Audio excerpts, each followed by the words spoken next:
Նստեք։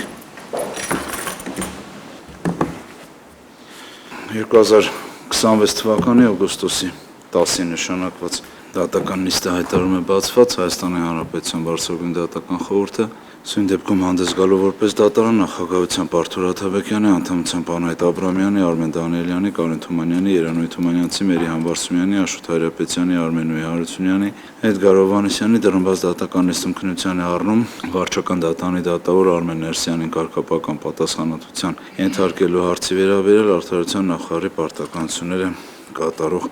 Տիգրան Դադունցի միջնորդությունը որպես տեղեկատվություն եւ արձանագրում խորհրդի անդամներից Քրիստինե Մկոյանը գտնվում է հերթական արձակուրդում, այդ իսկ պատճառով չի մասնակցում սույն գործով քննությանը։ Նախորդ դատական նիստում քննությունը հետաձգվել էր 2026 թվականի օգոստոսի 10-ին, այն պատճառաբանությամբ, որ գործող կողմերը, նաեւ խորհրդի անդամները գտնում էին, որ անհրաժեշտ է եւս մեկ անգամ քննություն նիստ նշանակել դատավորի մասնակցությունն ապահովելու համար։ Նիստերի քարտուղարին խնդրում եմ զեկուցել ովքեր են ներկայացել։ Դատական նիստին ներկայացել են Արդարադատության նախարարի տեղակալ Տիգրան Դադունցը, Արդարադատության նախարարի ներկայացուցիչ Ներսես Զեյնալյանը,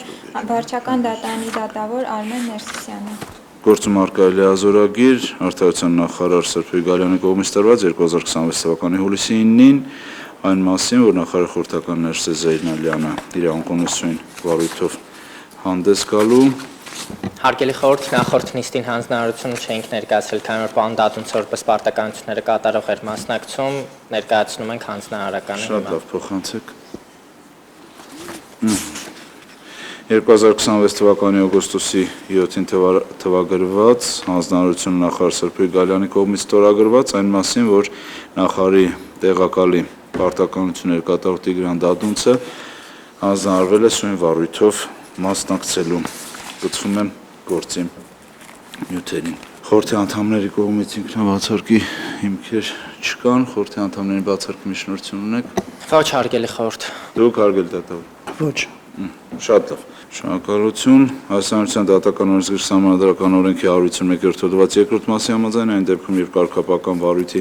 նյութերի բարձրագույն դատական խորհուրդ ուղարկելուց հետո վարույթ հարուցած մարմնի հայտնի են դարձել հանգամանքներ, որոնք բարելավում են դատավորի վիճակը բացառում նրան կարգապահական պատասխանատվության ենթարկելը, վարույթ հարուցած մարմինը պարտավոր է այդ մասին հայտնել բարձրագույն դատական խորհրդին։ Լիազոր մարմնի հարգելի ներկայացուցիչներ, արդյոք կարգ է այդպիսի հանգամանք, որը կցանկանաք տեղեկացնել խորհրդին։ Արկա չի հարգելի խորհուրդ։ Շատ լավ։ Արկա է այլ միջնորդություն, որ անհրաժեշտ է համարում այս պահին քննարկման առարկա դարձնել։ Արկա չի հարգելի խորհուրդ։ Շատ լավ, դուք հարգելի դատ։ Շատ լավ։ Այդ դեպքում խնդրեմ ներկայացուցիչ հավանաբար մոտեցեք ներկայացնելու դիրքորոշումը։ Միջնորդությունը, խնդրեմ։ Շնորհակալություն։ Հարգելի խորհուրդ, վարչական դատարանի դատավոր Արմեն Ներսիսյանի նկատմամբ մրցակցության եւ սպառողների շահերի պաշտպանության հանձնաժողովի նախագահի հաղորդման առթիվ առերևույթ կարգապահական խախտման դեպքի կապակցությամբ 2026 թվականի մայիսի 26-ին հարուցվել է կարգապահական վարույթ։ Թիվ ՎԴ կոտորակ 14113 կոտորակ 05 կոտորակ 25 վարչական գործով դատավորը 2025 թվականի օգոստոսի 28-ի որոշմամբ բավարարել է հայցվորի ներկայացրած հայցի ապահովման միջոց կիրառելու վերաբերյալ միջնորդությունը, արգելելով մրցակցության եւ սպառողների շահերի պաշտպանության հանձնաժողովին կատարելու այնպիսի գործողություններ, որոնք օրենքով վերապահված են սահմանադրությամբ ինքնավար մարմնի կարգավիճակ ունեցող հանձնաժողովին։ Մինչդեռ հայցի ապահովման կիրառված միջոցը համաչափության սկզբունքի պահպանվածության համատեքստում չի բխել հայցի ապահովման ինստիտուտի նպատակներից, ինչպես նաև որևէ տրամաբանական կապ չի ունեցել եւ ըստ էության չէր էլ կարող ունենալ ներկայացված հայցի առարկայի հետ։ Բացի այդ, հարկադիր կատարումն ապահովող ծառայությունը 2025 թվականի սեպտեմբերի 12-ին դիմել է դատարան կատարողական թերթի պարզաբանման խնդրանքով։ Մինչդեռ դատարանն այն քննարկել եւ համապատասխան որոշում է կայացրել միայն 2026 թվականի ապրիլի 9-ին, այսինքն օրենքով սահմանված դիմումի ստացման պահից հաշվարկվող 10-օրյա ժամկետի էական գրեթե 7-ամսյա ժամկետային խախտմամբ։ Ավելին, կատարողական թերթի պահանջը պարզաբանելու վերաբերյալ դիմումը քննության առնելու մասին որոշմամբ դատավորն ընդլայնել է իր իսկ սահմանած հայցի ապահովման միջոցի շրջանակը։ որպիսի պայմաններում դատավորի կողմից ոչ թե պարզաբանվել են նախորդիվ արդեն իսկ սահմանված պահանջները, որոնք հարկադիր կատարողի համար ոչ միանշանակ են, այլ ընդլայնվել են սկզբնական որոշման սահմանները եւ ըստ էության փոփոխվել է պահանջների բովանդակությունը։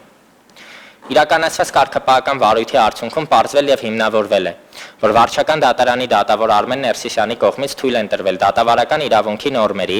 իրավահարաբերության ծագման պահին գործող խմբագրության վարչական դատավարության օրենսգրքի 91-րդ հոդվածի առաջին մասով,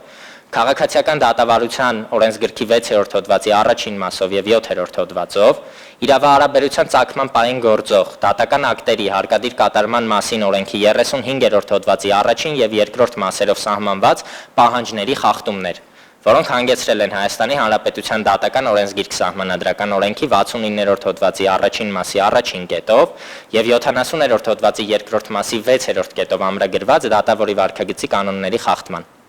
Արգելի խորհուրդ, ամփոփելով խոսքս խնդրում եմ Արդարադատության նախարարի պարտականությունները կատարողի 2026 թվականի հուլիսի 1-ի միջնորդությունը բավարարել, վարչական դատարանի դատավոր Արմեն Ներսիսյանը ենթարկել կարգապահական պատասխանատվության։ Ավարտեցի, շնորհակալություն։ Ձեզ նույնպես շնորհակալություն, կարող եք զբաղեցնել ձեր տեղը։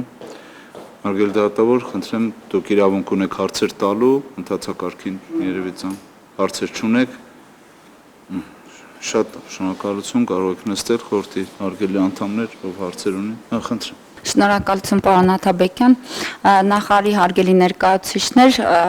խնդրում եմ կնշեք կոնկրետ քանի խախտում է վերագրվում դատավորին եւ որոնք են դրանք առանձին քանի խախտումներ են վերագրվում։ Շնորհակալություն։ Շնորհակալություն հարգելի խորհուրդ, հետեւյալ խախտումներն են, ուրեմն դատանը խախտել է վարչական դատավարության օրենսգրքի 91-րդ հոդվածի առաջին մասով, քաղաքացիական դատավարության օրենսգրքի 6-րդ հոդվածի առաջին մասով եւ 7-րդ հոդվածով, ինչպես նաեւ դատական ակտերի հարկադիր կատարման մասին օրենքի 35-րդ հոդվածի առաջին եւ երկրորդ մասերով սահմանված պահանջների խախտումները, ըստ էության դրանք երկու խումբ խախտումներ են, առաջին խումբը վերաբերում են դատական ակտերի օրինականության եւ հիմնավորվածության խախտումներին եւ երկրորդ խումբը վերաբերում է ուրեմն դատավարական ժամկետի խախտմանը, որոնք իրենց համակցության մեջ հանգեցրել են դատական օրենսգիրք սահմանադրական օրենքի 69-րդ հոդվածի առաջին մասի առաջին կետով եւ 70-րդ հոդվածի երկրորդ մասի 6-րդ կետով սահմանված դատավորի վարքագծի կանոնների խախտման։ Այսինքն եթե ամփոփ ներկայացնենք, ապա դատավարական խախտումների արդյունքում արկա են վարքագծի կանոնների վարքագծի երկու կանոնների խախտումների դրսևորումներ։ Պարոն Դադունց, քանի որ դուք պատասխանեցիք հարցին, կխնդրեմ ավելի կոնկրետ, ավելի մանրամասն, թե կոնկրետ ինչումն է դրսևորվել խախտումը։ Շնորհակալություն, նաև նույն ձեր նշած որոշումների առումով, հա, ինչ որոշումների մասին է խոսքը։ Արգելի խորհուրդ, եթե խոսենք արարքների մասին, այսինքն թե որ արարքներն են, որոնք որ լիազոր մարմնի կողմից որպես խախտում են որակվել, գնահատական տրվել, մի դեպքում խոսքը գնում է, ինչպես նշվեց, ինստիտուտի նպատակներից չբխող սահմանափակումներ սահմանելով, երկրորդ դեպքում ես կարճ ասեցի արարքը, ավելի երկար այդ արարքը ձևակերպեցի բացման խոսքի ժամանակ։ Մի դեպքում ինստիտուտի նպատակներից չբխող սահմանափակումների մասին է խոսքը գնում եւ երկրորդ արարքը դատավարական ժամկետի խախտումներ, այսինքն հարկադիր կատարողի կողմից դիմումին 10-օրյա ժամկետի փոխարեն նշված 7-ամսյա ժամկետում պատասխանելու, ինչպես նաեւ այդ որոշմամբ նաև ըստ էության հայցի ապահովման միջոցի շրջանակը ընդլայնելով։ Այսինքն ըստ էության գործ ունենք 3 արարքների հետ։ Այսինքն ճիշտ հասկացա ձեզ առաջինը հայցի ապահովման որոշման հիմնավորվածության հարցը, հա, հայցի ապահովման միջոց կիրառելու որոշման։ Հաջորդը հարկադիր կատարողի կողմից ներկայացված դիմումի կամ միջնորդության վերաբերյալ սահմանված ժամկետի խախտմամբ որոշում կայացնելը, հա։ Եվ երրորդը նշեցիք շրջանակը ընդլայնելը պարզաբանանք։ Հայցի ապահովումը վերացնելիս, ներողություն, պարզաբանելիս, հա, կատարողական թերթը շրջանակը ընդլայնելը, այդ երեքն են։ Խորհրդի թույլտվությամբ առաջին հիմնավորվածության բառի հետ մեկտեղ ցանկանամ շեշտադրում հատկապես անել ինստիտուտի նպատակներից չբխող սահմանափակումներ սահմանելով։ Շատ լավ, ես ավելի կարճ ասեցի, շնորհակալություն։ Նախարարի հարգելի ներկայացուցիչներ, եւս մեկ հարց, դատական ակտերի հարկադիր կատարման մասին օրենքով է սահմանված կատարական թերթի պարզաբանման ընթացակարգը եւ սահմանված է նաեւ, որ այն ներկայացվում է էլեկտրոնային եղանակով։ Կարող եք նշել, թե որն է հանդիսանում օրենքով սահմանված էլեկտրոնային եղանակով կամ էլեկտրոնային կարգով ներկայացնելու մեխանիզմը, ինչ համակարգով է այն ներկայացվում այդպիսի դիմումը եւ արդյոք տվյալ դեպքում նշված կարգով է ներկայացվել թե ոչ։ Շնորհակալություն։ Շնորհակալություն։ Եթե չեմ սխալվում, Armlex համակարգով է ներկայացում տվյալ դիմումը եւ այս կոնկրետ գործով դիմումը հենց ինքնին ներկայացվել է էլեկտրոնային եղանակով եւ հարկադիր կատարողը, որ դիմել է դատավորին, իր դիմումի մեջ նշել է, որ հաշվի առնելով, որ կա պրակտիկա, որ դատավորները կառավարության որոշմանը հղում կատարելով չեն ընդունում էլեկտրոնային եղանակով, այդ սկանավորված եղանակով փաստաթղթերը, հարկադիր կատարողը նշել է, որ այդ փաստաթղթերը կներկայացնի այս դիմումի հիման վրա հրավիրվելիք դատական նիստի ընթացքում։ Այսինքն մենք կարող ենք փաստել, որ դիմումը ներկայացվել է էլեկտրոնային եղանակով եւ ինչը չէր խանգարում դատավորին այն ընթացք տալու եւ եթե գտնում է, որ դիմումը օրինակ չի համապատասխանում օրենքով սահմանված պահանջներին, այդպես չի ներկայացվել, օրինակ մերժելու տվյալ դիմումը կամ, չգիտեմ, օրինակ առանց քննության տողնելու կամ ցանկացած որևէ ուրեմն արձագանք, որից դիմողը կարող էր հասկանալ դատավորի դիրքորոշումը տվյալ դիմումի կապակցությամբ։ Բայց մենք գործ ենք ունեցել անգործության հետ, այսինքն հարկադիր կատարողը եւ նաեւ շահառուն, որը որ այդ բարձրաբանման շահառունն էր, տվյալ գործով 7 ամիս շարունակ որևէ արձագանք չի ստացել դատավորից։ Բայց նաեւ ի զարմանս մեզ ամիսներ անց հետագայում դատավորը տվյալ դիմումը քննարկել է, ինչը թույլ է տալիս մեզ պնդելու, որ դատավորը ըստ ամենայնի բավարար է համարել տվյալ եղանակով դիմումի ներկայացումը։ Հետևաբար նաեւ մեզ համար պարզ չէ, թե ինչպես է 7 ամիս առաջ դատավորի համար դիմումի այդ կարգով ներկայացումը դիտարկվել ոչ պատշաճ։ Հարցեր ուրիշ կան։ Խնդրում։ Շնորհակալություն։ Ասեք, ինչ հայցատեսակ ա եղել, ինչ հայց ա եղել եւ հայցի ապահովումը ինչ ապահովում ա եղել, ինչ բնույթի ա եղել, ինչ տեսակ է եղել։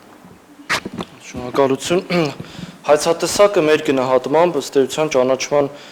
հայցատեսակ է։ Բիոկատ ընկերությունը հայցադույմ է ներկայացրել վարչական դատարան ընդդեմ մրցակցության սպառողների շահերի պաշտպանության հանձնաժողովի։ Հանձնաժողովի օգոստոսի 1, 2025 թվականի գործողությունը մի շարք տնտեսվարող սուբյեկտների ընկերության նկատմամբ հարուցված վարչական վարույթի մասին գրություն ուղարկել է ոչ իրավաչափ ճանաչելու պահանջի մասին։ Սա մեր գնահատմամբ ըստ էության իրեն սպառած գործողություն է վիճարկել ընկերությունը, այսինքն մի գործողություն է, որը ծանուցման նպատակ ունի, հանձնաժողովը իր գործունեության թափանցիկության հրապարականության շրջանակներում ծանուցում է տնտեսվարող սուբյեկտներին, որ ինքը հարուցել է նման վարույթ, ներողություն նման վարույթ ընկերության նկատմամբ,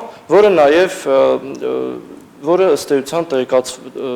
տնտեսվարող սուբյեկտներին իրազեկելու բնույթ է կրում, գործառույթ է իրենից ներկայացնում եւ ըստ էության սպառված գործողություն է, որովհետեւ դա արդեն կատարվել էր։ Հիմա հայցվորը հավանաբար օրինակ ապագայում իր կողմից կրվելիք վնասներ է ենթադրենք, հետագայում պահանջելու օրինակ, նպատակի ծելներով, գիտենք ճանաչման հայցի ներկայացման նախապայմաններ կան եւ նպատակներ կան, թե ինչ շրջանակներում այդ հայցը ներկայացում, հավանաբար հայցվորը այդ նպատակներից ելնելով ներկայացրել է ճանաչման հայց, բայց նաեւ հայց 5-ից ներկայացնելով հայցի ապահովման միջնորդություն, որը մեր պատկերացմամբ եւ լիազոր մարմնի գնահատմամբ այն ապահովումը, որ կիրառվել է,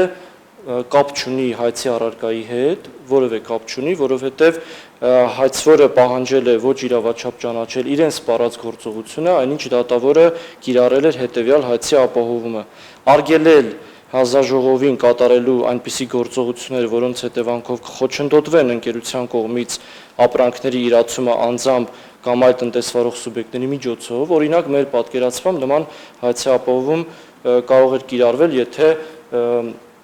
չնայած վիճարկման հայցով նման հնարավորություն չկա, եթե օրինակ տեսականորեն վիճարկվեր որևէ ակտ կամ գործողություն, որը կապված է ապրանքների օրինակ մատակարարումը արգելելու կամ նմանատիպ իրավիճակի հետ։ Եվ դրանից բացի հետագայում պարզաբանմամբ դատավորը ընդլայնել է հայցի ապահովման շրջանակը եւ արգելել է ցանկացած գործողություն իրականացնել հանձնաժողովին տվյալ ընկերության հետ կապված եւ նաեւ արգելել է այդ անվանումը օգտագործելու առնչությամբ խախտումը շտկելու հանձնարարություն տալ ընկերությանը։ Հանձնաժողովը ունի նման լիազորություն, որը իրեն տրված է օրենքով եւ դատավորը իր հայցի ապահովում կիրառելու մասին որոշմամբ նաեւ դա է արգելել, այսինքն փաստացի ստացվում է, որ հանձնաժողովը դատավորի այս որոշման կիրառման արդյունքում զրկված է իր օրենքով սահմանված լիազորությունը իրականացնելու հնարավորությունից մրցակցության եւ սպառողների պաշտպանության ոլորտում, որովհետեւ դատավորի որոշումը ձևակերպված է ցանկացած այնպիսի գործողություն, որը կապված է ընկերության հետ։ Եթե պատկերացնենք մի իրավիճակ, որ տվյալ ընկերությունը մեկ այլ խախտում թույլ տար, ապա ըստ էության ստացվում է, որ դատարանի այս որոշման պայմաններում հանձնաժողովը չէր կարողանալու օրինակ այդ մեկ այլ լրիվ այլ խախտման առնչությամբ վարույթ հարուցել կամ պատասխանատվություն կիրառել, ընդ որում մեր տեղեկություններով, որի մասին նաև հանձնաժողովն է հայտնել մեզ հաղորդմամբ, արդեն իսկ հարուցված են եղել այլ վարույթներ, որոնք ասեցված են եղել, եւ եթե գար մի պահ, որ պետք է այդ վարույթը վերսկսել եւ այլ վարույթ վերսկսել եւ պատասխանատվության միջոց կիրառել, այս գործով դատավորի հայցի ապահովման մասին որոշումը խոչընդոտ էր հանդիսանում։ Մի այսպիսի հարց, այսինքն հանձնաժողովը իրազեկել է, որ վարչարարության շրջանակներում վարչական վարույթ է իրականացնում ընկերության նկատմամբ, որը դատարանի որոշմամբ հայցի ապահովման միջոց այդ ամբողջ վարչարարությունը կասեցվել է։ Ճիշտ եմ հասկանում։ Հարգելի խորհուրդ, իսկ լրացումով բոլոր գործողությունները, ոչ միայն վարչարարության։ Ըստ էության մեր գնահատումը այն է, որ այդ գործողությունը արգելելու անհրաժեշտություն էլ չի եղել, որովհետև այդ գործողությունը արդեն կատարված է եղել, իրեն սպառած է եղել եւ հետագայում կարող էր քննարկվել օրինակ այդ գործողության արդյունքում տնտեսվարող սուբյեկտին պատճառված վնասների հատուցման հարցը, օրինակ, որը նաեւ ճանաչման հայցի նպատակներից մեկն է։ Մենք այս դեպքում գործ ունենք այնպիսի իրավիճակի հետ, որով դատավորը արգելել է ապագայում նմանատիպ գործողությունների իրականացումը, բայց մեր գնահատմամբ հայցի ապահովման մասին որոշումը ոչ միայն սահմանափակվել է հենց կոնկրետ ապագայում տնտեսվարող սուբյեկտի հենց այդ գործով որևէ իր մատակարարներին որևէ ծանուցում ուղարկել, այլ ցանկացած այնպիսի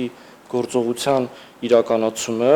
որոնք կարող են հետագայում ընկերության կողմից ապրանքների իրացման խոչընդոտ հանդիսանալ, ընդ որում ցանկացած գործով եւ ապագայում ցանկացած հարուցվելիք վարչական վարույթով։ Շատ լավ, միջնորդության մեջ օգտագործել եք օրինական եւ հիմնավորված եզրույթը։ Ես հասկացա, որ օրինականությունը դրա մասին էր, հիմնավորվածությունը որոշմանն է վերաբերում, թե ընդհանրապես դատավորի կողմից կայացված բոլոր ակտերին դրա շրջանակներում։ Նկատի ունեմ հայցի ապահովում եւ պարզաբանում տալը։ Երկու դեպքին էլ վերաբերում է հարգելի խորհուրդ։ Շատ լավ, իսկ ժամկետները միայն պարզաբանմանն է վերագրվում։ Պարզաբանման դիմում տալուց մինչև պարզաբանման դիմում տալու պատասխանանը։ Ժամկետների մասով իրավիճակը ունենք, այո, հայցի ապահովման մասին որոշում պարզաբանելու հետ կապված եւ 10-օրյա ժամկետի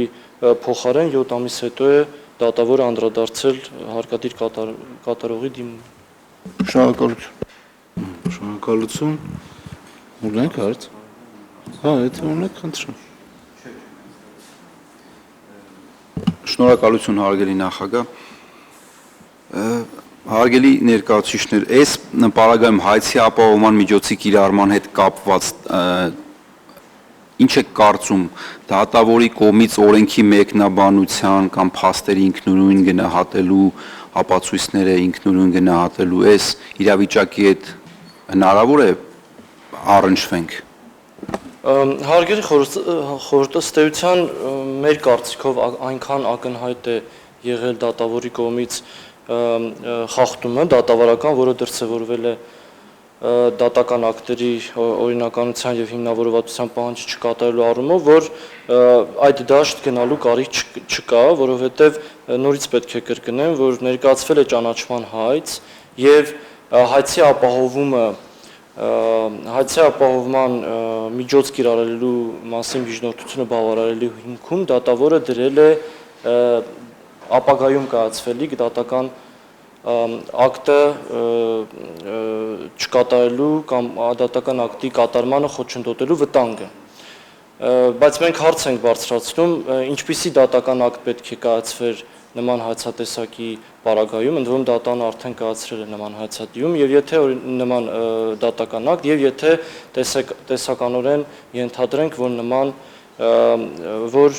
հայցը բավարարելու մասին վճիռ պետք է կայացներ դատարանը, ապա այդ դեպքում տվյալ դատական ակտի կատարմանը խոչընդոտելը ինչպես պետք է դրսևորվեր, եթե դատավորը իր ակտով ոչ իրավաչափ էր ճանաչելու արդեն իսկ սպառած գործողությունը, հետևաբար այդ ակտը կատարում չէր ենթադրելու եւ այդ ակտի կատարմանը խոչընդոտելու դրսևորում չէր լինելու։ Հետագայում օրինակ նորից պետք է կրկնեմ, կողմը կարող էր գալ եւ իրեն պատճառված վնասների հատուցում պահանջել։ Այնինչ դատավորը այդ հանգամանքն է դրել հայցի ապահովման միջոցը կիրառելու մասին որոշման հիմքում, այն հիմնավորման, որ իր պատկերացմամբ դատական ակտի կատարումը ուրեմն պետք է կարող էր խոչընդոտվել։ Այսինքն հիմքում չի դրվել, որ միջնորդություն ներկայացրած անձին հնարավոր է վնաս պատճառվի։ Ներկայացրել էր երկու հիմքներ, բայց դատավորը որոշման հիմքում դրել է դատական ակտի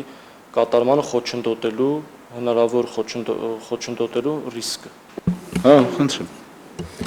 Արտադրության նախարարության հարգելի ներկայացուցիչներ, 3 մեղադրանքից, այսպես ասած, բաժանեցին 3 հիմնական մեղադրանքների, ընդհանուր մեղադրանքը, որից մեկը դատավորի կողմից պարզաբանման դիմումի վերաբերյալ ընդլայնելն էր իր հայցի ապահովման շրջանակը, որը որ գրվել էր հայցի ապահովման որոշման մեջ։ Կխնդրեմ հստակեցնել այդ ընդլայնումը ձեր մեկնաբանությամբ ինչպես է դրսևորվել, հա, շնորհակալություն։ Հայցի ապահովման միջոց կիրառելու վերաբերյալ միջնորդությունը բավարարելու մասին որոշումը հետևյալ ձևակերպումը ուներ. արգելել մրցակցության սպառողների պաշտպանության հանձնաժողովին կատարելու այնպիսի գործողություններ, որոնց հետևանքով կխոչընդոտվեն ընկերության կողմից տվյալ մակնշմամբ ապրանքների իրացումը անձամբ կամ այլ տնտեսվարող սուբյեկտների միջոցով։ Հետագայում դատարանը հետևյալ պարզաբանումն է տվել, որ սա կատարողական թերթը պարունակում է ընկերության կողմից տվյալ մակնշմամբ ապրանքների առնչությամբ հանձնաժողովի բոլոր այն լիազորությունների իրականացման արգելք, որոնք խոչընդոտ կհանդիսանան ընկերության կողմից տվյալ ապրանքների մակնշմամբ բնականon իրացման համար եւ շարունակել է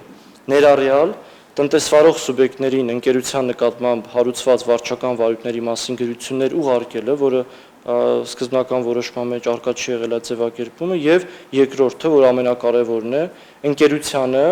տվյալ անվանման օգտագործման առնչվող ենթադրյալ խախտումը շտկելու հանձնարարականներ տալը։ Այսինքն հայցի ապահովման մասին որոշումը, որը պարզաբանել է դատավորը, առնվազն նման ձևակերպում չի պարունակել, այնինչ դատավորը պարզաբանման ինստիտուտի պարզաբանման միջոցով ըստ էության նաև նոր ձևակերպում է տվել մեր գնահատմամբ հայցի ապահովման, այսինքն այն արգելքների շրջանակին, որով նախատեսված եղել որոշմամբ, մասնավորապես կրկնեմ, արգելելով հանձնարարություններ տալ ընկերությանը շտկելու հնարավոր խախտումները այդ անվանման օգտագործման հետ կապված, որը լրիվ նոր լիազորություն, որը լրիվ նոր սահմանափակում է։ Վերջ, բարձր։ Ուզում եմ մի փոքր նաև հետևանքների մասին խոսեք, պարոն Դադունց։ Իհարկե ձեր խոսքում ընդհանրապես նաև խոսեցիք որոշակիորեն, բայց ամեն դեպքում մի փոքր հստակեցնենք, այս կոնկրետ այս գործողությունների 1, 2, 3, չկրկնվենք ուղղակի, 1, 2, 3 այդ գործողությունների կամ անգործանք, ինչպես որ կձևակերպեք դուք, ինչ հետևանքներ են առաջացել, խնդրեմ։ Շնորհակալություն։ Հարգելի խորհուրդ, ըստ էության հայցի ապահովման մասին որոշման եւ հատկապես պարզաբանման արկայության պայմաններում հանձնաժողովը որպես ինքնավար մարմին, որը օժտված է տնտեսական մրցակցության ուրեմն ապահովման եւ սպառողների պաշտպանության կարևոր գործառույթներով ըստ էության զրկված է ապագայում, քանի դեռ այս հայցի ապահովման մասին որոշումը ուժի մեջ է, հատկապես վճռաբեկ դատանի որոշումից հետո որոշակի ժամանակահատվածում մինչև այդ որոշումը, եթե օրինակ կվերացվի, մինչև այդ պահը զրկված է այս ընկերության հետ կապված որևէ գործառույթ իրականացնելով։ Փաստացի հանձնաժողովը, որը ունի նման կարևոր գործառույթ մանդատ օրենքով, չի կարող, սա ցավով եմ ասում իհարկե, եւ այն բոլոր այն քաղաքացիները, ովքեր սպառող են հանդիսանում եւ հետագայում կարող են առնչվել օրինակ այս ընկերության հետ կապված ենթադրյալ այլ խախտումների,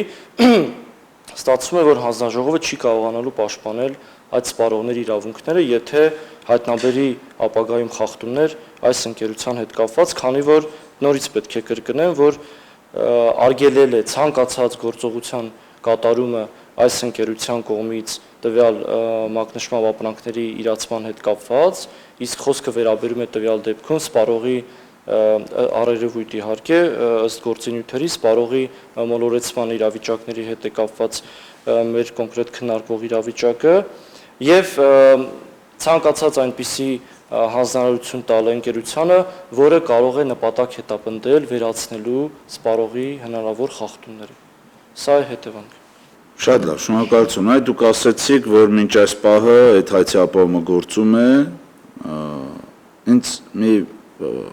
ամենայն դեպս ձեր կարծիքն է էլի հետաքրքիր, այդ որ հայցի ապահովումն է գործում, պարզաբանվածը, թե այն ի սկզբանե կայացվածը։ Հարգելի խորհուրդ, ըստ էության հետաքրքիր է էլի ուղղակի։ դրանք կարելի ասել հնարավոր չէ բաժանել, որովհետև դատավորը իր պարզաբանմամբ ըստ էության չնայած ընդլայնելով, չնայած մեր գնահատմամբ սխալ թույլ տալով, բայց ըստ էության ֆիքսել է, թե ինչ է ինքը նկատի ունեցել այդ հայցի ապահովում կիրառելուց եւ ինչպես պետք է մեկնաբանվի իր որոշումը։ Հետևաբար հարկադիր կատարողը պարտավոր է այլ տարբերակ չունի, պարտավոր է առաջնորդվել դատավորի պարզաբանմամբ, ինչը ենթադրում է, որ մինչ այն պահը, քանի դեռ վերացված չէ այդ որոշումը, ցանկացած գործողություն, որը կիրականացվի հանձնաժողովի կողմից, հակասելու է այդ դատական ակտին եւ դատավորի պարզաբանմանը, մեկնաբանվելու է որպես դատական ակտի չկատարում, հարկադիր կատարման վարույթի պայմաններում եւ օրինակ կարող է հանգեցնել քրեական պատասխանատվության այն պաշտոնատար անձանց նկատմամբ, ովքեր որ կարող են հետագայում որևէ գործողություն իրականացնել։ Իսկ տեղեկություն ունեք այդ պարզաբանման վերաբերյալ որոշում բողոքարկվել է թե չէ։ Մեր տեղեկություններով ոչ, եթե ճիշտ եմ հիշում։ Շատ լավ։ Իհարկե ես դատավորին էլ այդ հարցը կտայի, բայց ամեն դեպքում ձեր միջնորդության մեջ ժամանակագրական առումով ուղղակի ուզում եմ ավելի ճիշտ էլի պատկերացնեմ 11-րդ էջից եմ հարց տալու ունենք իրավիճակ որ 12/09/2025 թվականին նախ հայցի ապահովում կիրառելու վերաբերյալ որոշումը 28/08/25 թվական, ճիշտ է 28/08/25 թվական որը ուղարկվել է 29-0, ծառայությունը 12/09/25 թվականին դիմել է պարզաբանման խնդրանքով, չէ՞։ Սենց հաստատելով գնանք էլի, իհարկե այս գրածը ողջամտորեն ենթադրում է, որ 10 անգամ ստուդիայով նոր է գրել, բայց վարչական դատարան։ 12/09/25 թվականին դիմել է պարզաբանման, որի վերաբերյալ որոշումը որ ամսաթվին է տրամադրվել 09/04/26 Շատ լավ։ Այ գիտեք ինձ ինչ է հետաքրքրում։ Դեռևս 2025 թվականի սեպտեմբերի 17-ին կայացվել է հայցի ապահովման միջոցը վերացնելու վերաբերյալ որոշում, որը վերացվել է, այսինքն որի բողոքարկման արդյունքներով վերաքննիչ դատարան, հետո վճռաբեկ դատարանը վերացրել է 2026 թվականի մայիսին։ Այս մասն եմ էլի ուզում հասկանամ, ճիշտն ասած։ Այսինքն հայցի ապահովում արդեն վերացված է, հետո կայացվել է այն կիրառված հայցի ապահովման միջոցը պարզաբանելու վերաբերյալ որոշում, այս մասը որ ճիշտ ասեմ չկարողացա։ Հարցը մասնավորապես ձեզ ուղղված, միգուցե այստեղ ամսաթվային ինչ-որ խնդիրներ կա, իհարկե դատավորին էլ հետո պատրաստվում էի հարցը տալ։ Չէ, շատ ճիշտ եք հարգելի խորհուրդ, առաջին հայացքից նման հարց օբյեկտիվորեն կարող է առաջանալ, մեզ մոտ էլ է առաջացել, բայց որն է պատճառը, ոչ թե որն է պատճառը, այլ այսպես ձևակերպեմ, հա, հանձնաժողովը իհարկե որպես այս հարցի շահառու, այո, ստացել է վերացման մասին որոշումը, բայց գիտեք, քանի դեռ այն դեռևս ուժի մեջ չէ, քանի որ ունի բողոքարկման հնարավորություն, որը հասել է մինչև վճռաբեկ դատարան։ Եվ այդ դա տևել է որոշակի ժամանակահատված, հետեւաբար քանի դեռ հայցի ապահովումը վերացնելու մասին որոշումը ուժի մեջ չի մտել, շարունակում է արդիական մնալ այն որոշումը, որը վերացվել էր, հետեւաբար շարունակում է եւ շարունակել է այդ ժամանակ արդիական մնալ այդ որոշումը պարզաբանելու անհրաժեշտությունը, որի իրավունքից էլ օգտվել է հանձնաժողովը դիմելով հարկադիր կատարողին։ Այսինքն ճիշտ է, այստեղ ամսաթվային այդ տարբերության պայմաններում օբյեկտիվորեն կարող է այդ հարցը առաջանալ, ինչու են դիմել այդ պարզաբանման համար այդքան ամիս հետո, բայց այդ պահին այդ որոշումը ուժի մեջ է եղել եւ ենթակա էր կատարում։ Շատ լավ, շնորհակալություն, կարծեք թե հարցերը սպառվեցին այս պայդրությամբ։ Խնդրեմ, հարգելի դատավոր, դուք ունեք դիրքորոշում ներկայացնելու ձեր պատասխան ներկայացնելու հնարավորություն, նաև ֆիքսենք, որ ներկայացվել է գրավոր պատասխան, ինչը նաև դուք եք ստացել, չէ, հարգելի ներկայացուցիչներ, գրավոր պատասխան։ Խնդրեմ, մոտեցեք ամբիոնի մոտ եւ ներկայացրեք ձեր պատասխան դիրքորոշում։ Հարգելի խորհուրդ, միջնորդությամբ ներկայացված է 3 ենթադրյալ կարգապահական խախտում, առաջինը կապված հայցի ապահովման հետ, երկրորդը կապված ժամկետի հետ, ոչ թե ժամկետի ներողություն եմ խնդրում այն հանգամանքի հետ, թե ինչու սահմանված ժամկետում դատարանը նիստ չի հրավիրել եւ չի պարզաբանել, եւ երրորդը, որը այստեղ չշեշտվեց, այնուամենայնիվ եթե դատարանը գտնում էր, որ չպիտի նիստ հրավիրել, ինչու է 7 ամիս անց հրավիրել։ Պատասխանեմ հերթով։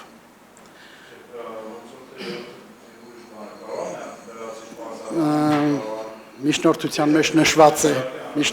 մեջ նշված է, պարզապես կողմը չասեց։ Հարգելի խորհուրդ, Եթե ստացվի ընդհանուրը 4 խախտում։ Լավ, եկեք այսպես անենք, հա, ներողություն, դուք թեկուզ եւ այդտեղ կարող եք մնալ, մի հատ էլ հստակեցրեք եւ ըստ փաստաթղթի եւ ձեր Հա, հիմա մի հատ որպեսի երեքն էլ առանձին ասեք, տեսնենք համընկնում է պարոն Ներսյանի ասած այդ։ Հարգելի խորհուրդ, վերահաստատում ենք, այո։ Կամ ես շփոթվեցի ինչ-որ միտեղ բառերի ձևակերպումների մեջ։ Ուղղակի հստակեցրենք, որպեսի դատավորի համար էլ հստակ լինի, թե ինչի դեմ է պաշտպանվում, այսպես ասած։ Կիրառված հայցի ապահովման կապի բացակայությունը հայցի առարկա եւ ընդհանրապես գործի հետ, երկրորդը դիմումին 7 ամիս հետո պատասխանելը չնայած օրենքով սահմանված 10-օրյա ժամկետին եւ երրորդը պարզաբանման նպատակի չասեմ խեղաթյուրումը, բայց պարզաբանման նպատակից դուրս դատողությունների արդյունքում հայցի ապահովման շրջանակը ընդլայնել։ Շատ լավ, դուք եք այդ ասում, դուք 4 եք հաշվել ոնց որ, բայց չգիտեմ, ինչով։ Միջնորդության մեջ նշված է, որ այնուամենայնիվ եթե դատավորը գտնում է, որ չի պիտի նիստ հրավիրել, ինչու է 7 ամիս անց հրավիրել։ Այդ երևի ժամկետի մեջ ներառված փաստարկ է, չէ՞, ոչ թե առանձին խախտում, այլ փաստարկ, որը ներառված է այդ երկրորդ խախտման մեջ, այդպես հասկանանք։ Այո, հարգելի խորհուրդ։ Շատ լավ, շնորհակալություն։ 3 հատ է, 4 հատ չէ։ Այդ երկրորդի մեջ էր այդ ձեր ասած 4։ Սկսենք առաջինից, որ հայցի ապահովումը տրամաբանական կապի մեջ չի գտնվում հայցի առարկայի հետ, 1, երկրորդը համաչափության սկզբունքի շրջանակներում չի բխում հայցի ապահովման նպատակից եւ երրորդը սահմանադրությամբ ինքնավար հռչակված մարմնի գործառույթները կասեցվում են։ Ուրեմն միանգամից պատասխանեմ, որ հայցի ապահովման նպատակը այն է, որպեսզի կասեցվի ցանկացած պետական իշխանության անկախ նրա ունեցած տեղից դերից պետական իշխանության համակարգում գործառույթները, եթե դրանք խոչընդոտում են քաղաքացու իրավունքներին։ Հայցի ապահովման ինստիտուտի էությունը դա է։ Դատավորը չի կարող նայել տվյալ դատավարության մասնակից հանդիսացող պետական իշխանության մարմինը պետական իշխանության համակարգում ինչպիսի տեղ, դեր եւ նշանակություն ունի, որպեսզի ըստ այդմ էլ մտածի հայցի ապահովում նրա նկատմամբ կիրառի, թե չկիրառի։ Հայցի ապահովման ինստիտուտի էությունը դա է։ Բացի դրանից, կիրառված հայցի ապահովումը տրամաբանական ուղիղ տրամաբանական կապի մեջ է հայցի առարկայի հետ։ Իրավիճակը հետևյալն է. հանձնաժողովը նամակներ է ուղարկել տարբեր տնտեսավարող սուբյեկտների քողարկված ձևով զգուշացնելով, որ հայտնի տնտեսական ընկերությունից ապրանք չվերցնեք, այլապես կպատժվեք։ Բնականաբար տնտեսական ընկերությունը Կներեք մի հատ միջանկյալ հարց տանել, ես պայն քննում եք, դուք այդ գործը դեռ թե ավարտել եմ հանձնաժողովի օգտին, որը բողոքել էր ինձ վրա։ Ավարտել եք էլի դեռ չէ։ Այո, կարծեք հուլիսի 9-ին։ Ընդ որում հետաձգված բողոքարկման շրջանակներով հայցի ապահովումը կարող է վիճարկվել վերաքննիչ։ Այդ չեմ քննում, ուղղակի ինձ հետաքրքիր էր, արդեն այդ գործը ավարտել եք թե։ Այո, ավարտված է։ Ուղղակի կապի մեջ է գտնվում, որովհետև ինչպես արդեն նշեցի, քողարկված ձևով նախազգուշացրել էր հանձնաժողովը բոլոր տնտեսավարող սուբյեկտներին, խանութներին, մարքետներին, որպեսզի ապրանքը չվերցնեն, այլապես կպատժվեն։ Ինչու համար, որովհետև ապրանքի մեջ օգտագործված էր հայտնի անունը եւ հանձնաժողովի կարծիքով այդ անունը շփոթություն էր առաջացնում, այսինքն շշալցված է սովորական ապրանք, սակայն անվանումը ես չեմ ուզում այստեղ արտաբերել, անվանումը դրված է շփոթության աստիճանի հասնող, իսկ հայցվորն էլ ասում է դա իմ անունն է։ Ես կարող եմ իմ անունը դնել, կարող է իր անունը դնել, թե չի կարող, դա ըստ էության գործի քննության ընթացքում պետք է որոշվի։ Ընդ որում այդպիսի գործ ինձ մոտ չկա, չգիտեմ ում մոտ կլինի կամ ապագայում կլինի, արդյոք հայցվոր իրավունք ունի իր անունը դնել ապրանքի վրա։ Դա արդեն առանձին հարց է ըստ էության, իսկ ես պարտավոր եմ 2-օրյա ժամկետում հայցի ապահովման անդրադառնալ, ինչը որ արել եմ գոյություն ունեցող տվյալ պահին ապացույցներով, այսինքն ես տեսել եմ, որ ապրանքը արտադրվել է եւ չի վաճառվում, ապագայում էլ այլևս չի կարող արտադրվել եւ հսկայական վնասներ է կրելու։ Նախարարության ներկայացուցիչը ասաց, որ սպառված գործողություն է, եթե արդեն սպառված է, ինչու եք հայցի ապահովում արել, բայց ճանաչման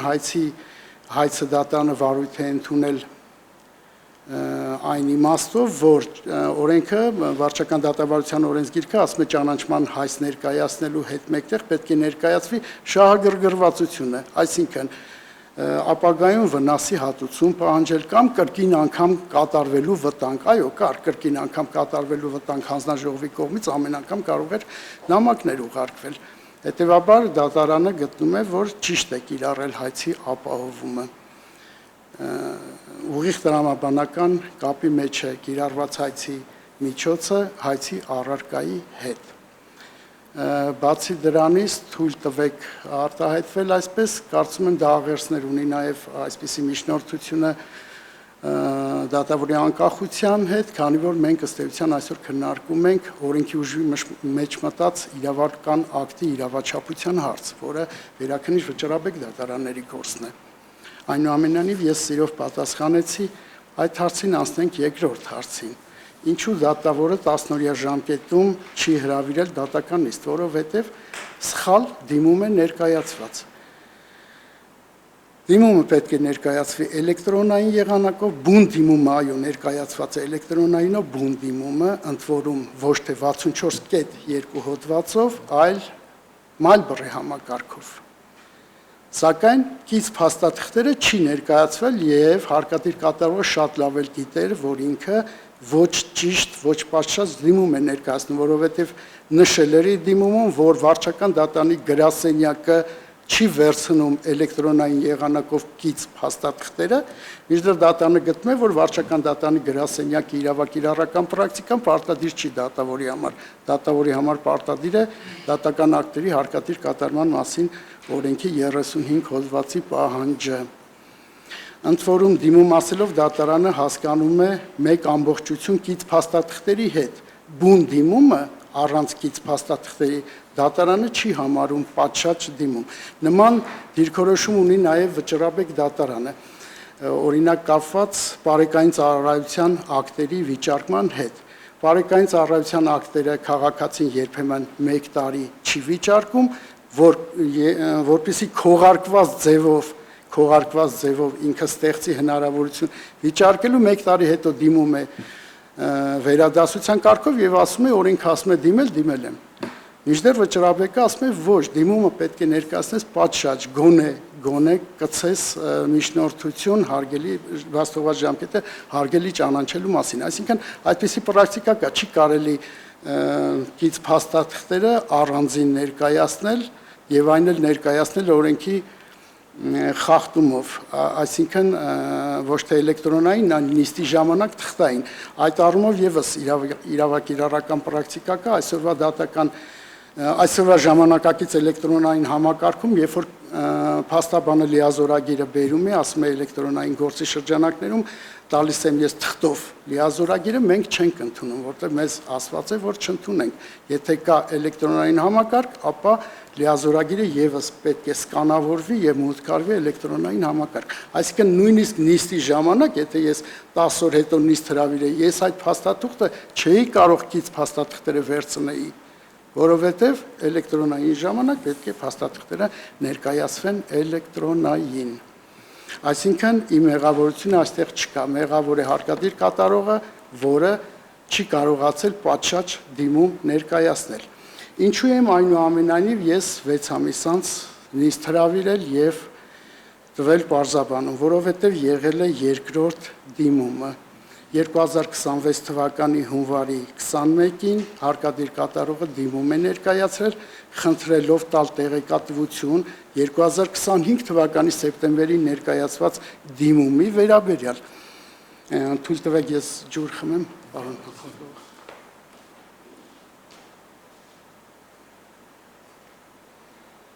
Եվ այսպես 2026 թվականի հունվարի 21-ին ներկայացվել է երկրորդ դիմումը։ Երբ որ առաջի դիմումը սեպտեմբեր ամսին ներկայացվել է, դատարանը որևէ գործիքակազմ չունի։ Եթե ներկայացում է ոչ պատշաճ հայցադիմում, դատարանը վերադարձնում է կամ հայցադիմումի ընդունումը մերժում է։ Դրանով իսկ կողմը տեղեկանում է, թե ինչու վերադարձվեց իր հայցադիմումը կամ ինչու ընդունումը մերժվեց։ Տվյալ դեպքում ես գործիքակազմ չունեմ։ Վարչական դատավարության օրենսգիրքը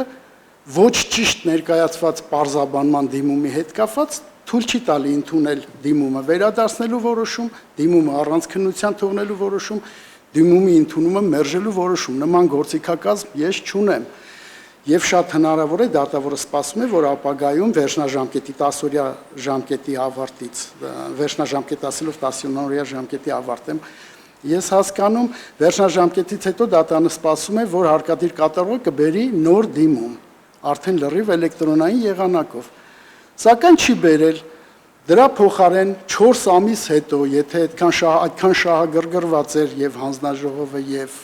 հարկադիր կատարողը դատական ակտը կատարելու մեջ, ինչու 4 ամիս հետո բերել է դիմում, խնդրելով պատասխանել, թե ինչ եղավ 2025 թվականի սեպտեմբերին ներկայացված դիմումը։ Այդ պահին դատարանը կրկին անգամ ուսումնասիրեց օրենքները եւ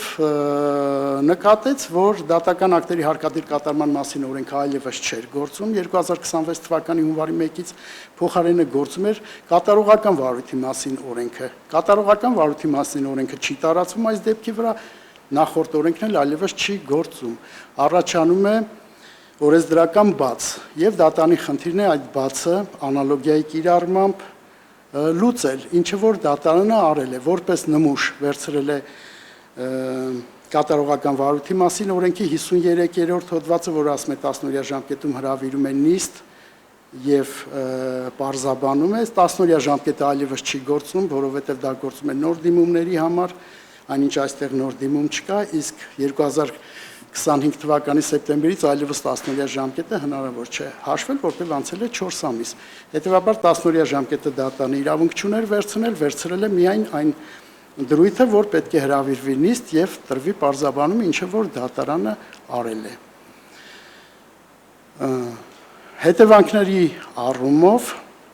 ես կարծում եմ, որ որևէ բացասական հետևանքներ չի առաջացել, որովհետեւ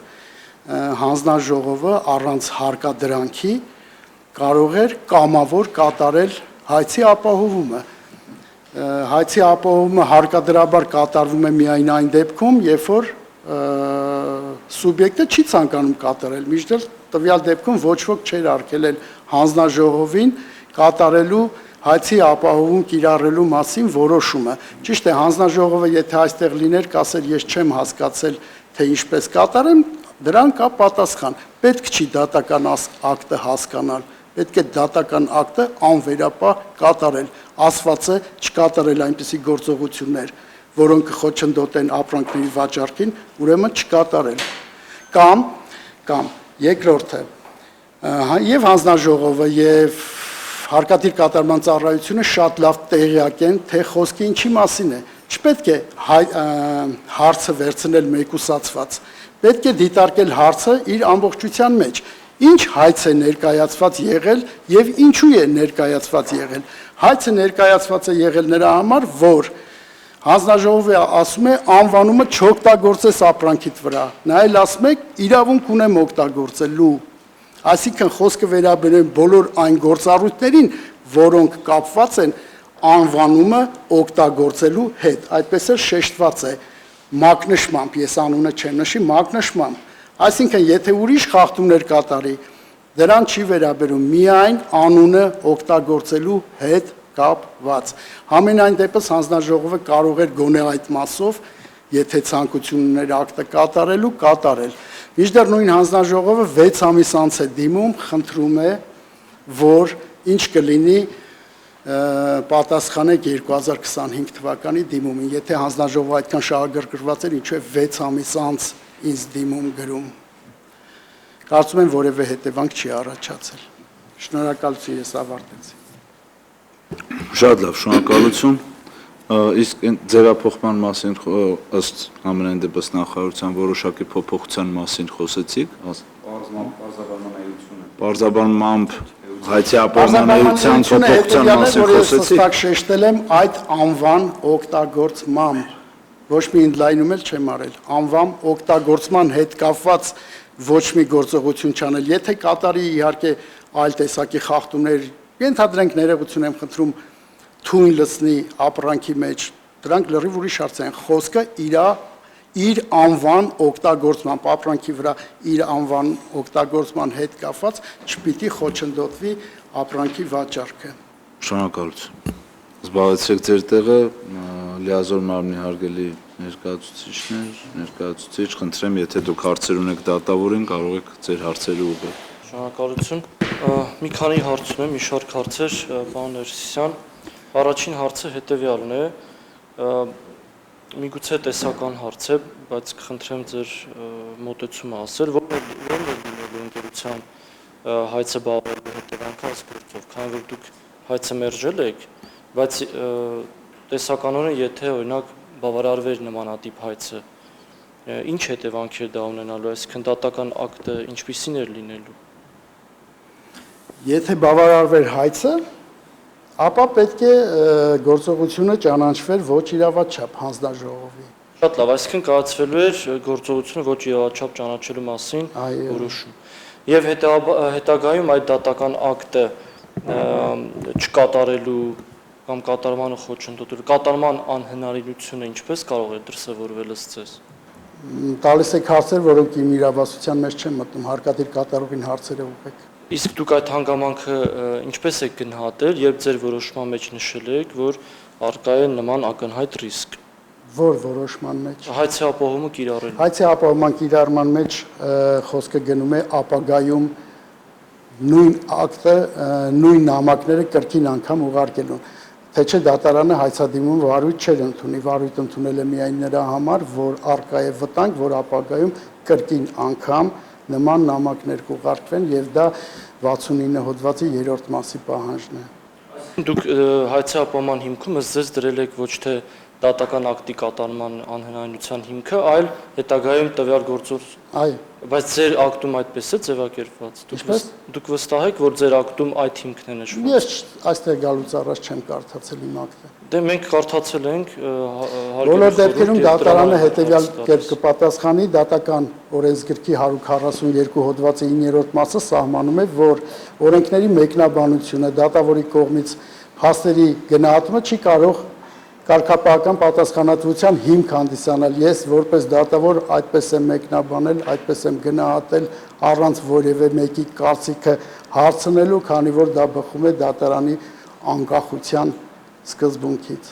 Խնդրեմ նորից կվերահաստատեք ձեր որոշման մեջ, որով կիրառել եք հայցի ապահովում։ Ես չեմ հիշում իմ որոշումը, կարդացեք, խնդրեմ դուք։ Հարգելի խորհուրդ, գուցե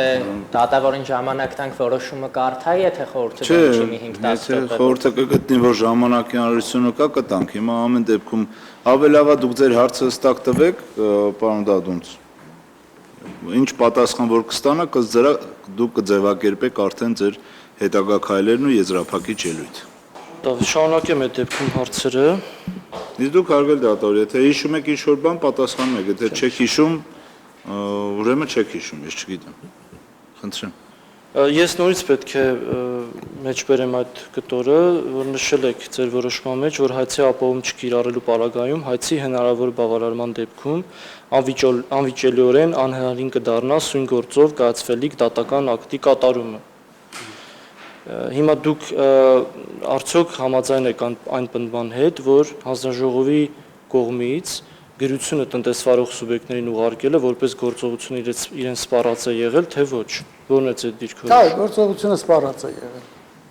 Շատ լավ։ Հիմա պետք է այդ հարցը տամ, բայց դուք կարծես նույնն եք պատասխանելու, այդ դեպքում ինչու է դատական ակտի հիմքում դրվել դատական ակտի կատարման անհնարինությունը, եթե սպառված է եղել այդ որոշ Դատարանը այդպես է գտել։ Այսինքն Այնտեղ կա վճռաբեկ դատարանի դիրքորոշումներ, կա օրենքի մեկնաբանություններ, կրկին նշեմ, որ օրենքի մեկնաբանության եւ փաստերի գնահատման համար դատական օրենսգրքի 142 հոդվածի 9-րդ մասը չի թույլատրում հարուցել կամ շարունակել կարգապահական վարույթ։ Ես այդպես եմ մեկնաբանել։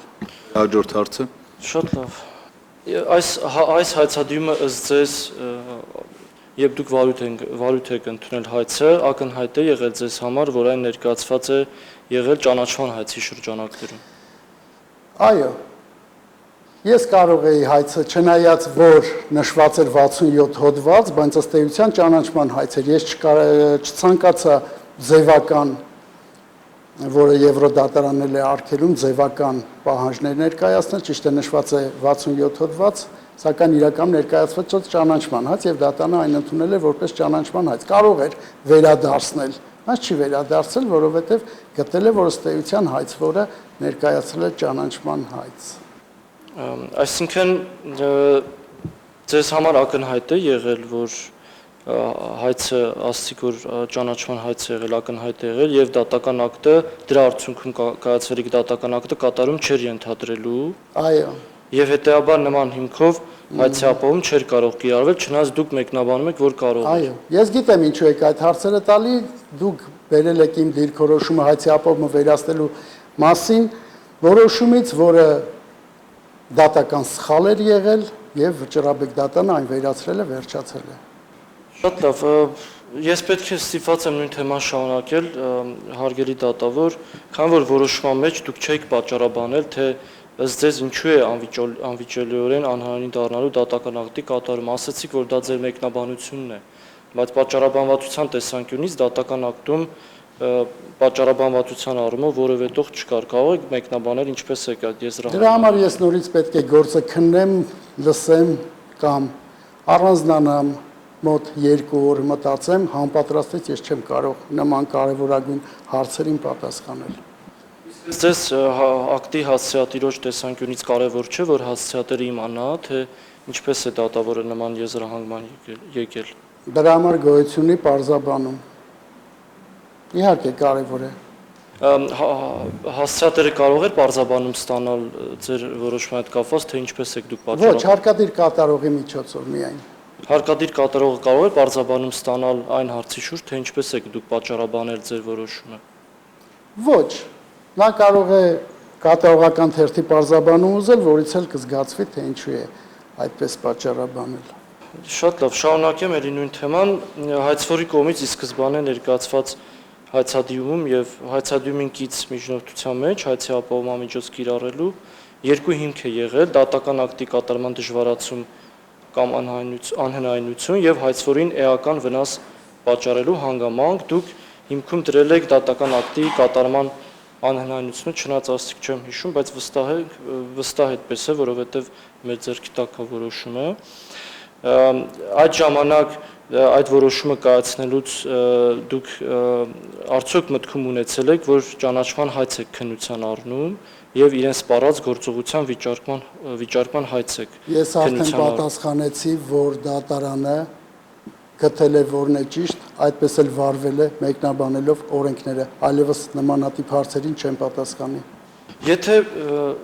Եթե գտել եք, որ ուղղակի տրամաբանական կապ եղել է հայցի առարկայի եւ հայցի ապահովման միջոցի մեջ, դուք կարծես ձեր ելույթում դրա մասին խոսեցիք։